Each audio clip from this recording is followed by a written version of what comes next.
माहितीसाठी। आणि आता बातमी आहे, शिंदे गटातून शिवसेना नाव वापरता येणार नसल्याचा निर्णय निवडणूक आयोगाने दिल्यानंतर ठाकरे आणि शिंदे गटांच्या अडचणींमध्ये आता वाढ झाली आहे। या पार्श्वभूमीवर मुख्यमंत्री एकनाथ शिंदे ऍक्टिव्ह झालेले आहेत। एकनाथ शिंदेंनी दुपारी 2 वाजता ठाणे पदाधिकाऱ्यांची वर्षा बंगल्यावर बैठक बोलावली आहे। तसंच ते कायदे तज्ञांना देखील भेटणार असल्याची माहिती समोर आली आहे। शिवसेना आणि शिवसेना बाळासाहेब ठाकरे हे नाव वापरता येत नसेल तर मग कोणतं नाव वापरता येईल याबाबत बैठकीमध्ये चर्चा होऊ शकते। तसंच शिंदेंनी संध्याकाळी त्यांच्या गटातील आमदार आणि खासदारांची बैठक बोलावली आहे। एकनाथ शिंदे गटाची संध्याकाळी 7 वाजता वर्षा या निवासस्थानी बैठक पार पडणार असून या बैठकांमध्ये ते काय निर्णय घेणार याकडे राज्यातील जनतेचं लक्ष लागलंय।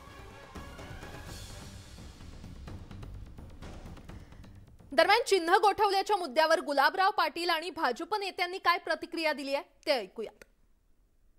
साहजिक आम्हाला वाटत होतं की हे चिन्ह आम्हाला मिळावं, पण नाही मिळालं त्याचं दुःख निश्चित आहे। आता दोघांची मागणी धनुष्यबाणा करता होती, त्याच्याकरता निवडणूक आयोगाने हा निकाल या ठिकाणी दिलेला आहे आणि आज त्याच आधारावर शिवसेनेच्या मंत्र्यांची आमदारांची बैठक संध्याकाळी 7 वाजता एकनाथ शिंदे साहेब यांनी वर्षा निवासस्थानी ठेवलेली आहे।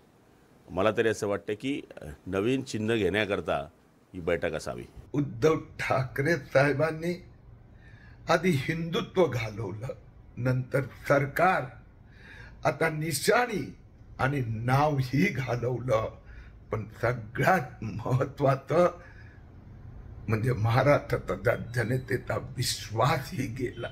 स्वर्गीय बाळासाहेब ठाकरेंचं एक अजरामर वाक्य आहे।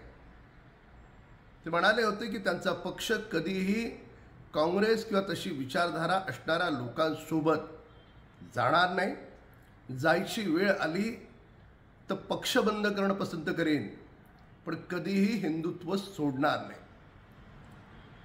जर स्वर्गीय बाळासाहेब ठाकरेंचे हे विचार स्मरणात ठेवले असते, हिंदुत्व सोडलं नसतं, आपल्या कार्यकर्त्यांना नेत्यांना सन्मान दिला असता, घरात बसून राहण्यापेक्षा घराच्या बाहेर पडून गोरगरिबांची सेवा केली असती, तर कदाचित आज बारामतीमध्ये जी दिवाळी साजरी केली जाते ते इतिहासाच्या पानात त्याची नोंद राहिली नसती। दरम्यान निवडणूक आयोगाच्या या निर्णयानंतर शिवसेना संपणार नाही, उलट अधिक जोमाने वाढेल असा विश्वास राष्ट्रवादीचे अध्यक्ष शरद पवार यांनी व्यक्त केलाय। निवडणूक नाही किंवा संपेल अशा पद्धतीच्या ज्या वर्गणा आहेत या सगळ्यामुळे शिवसेना संपेल असंही म्हटलं जात आहे, तुम्ही कसं बघताय? अजिबात संसदेच्या उलट अधिक जोमाने वाढेल। त्याची जी तरुण पिढी आहे ती जिद्दीने उठते आणि आपली शक्ती वाढवते।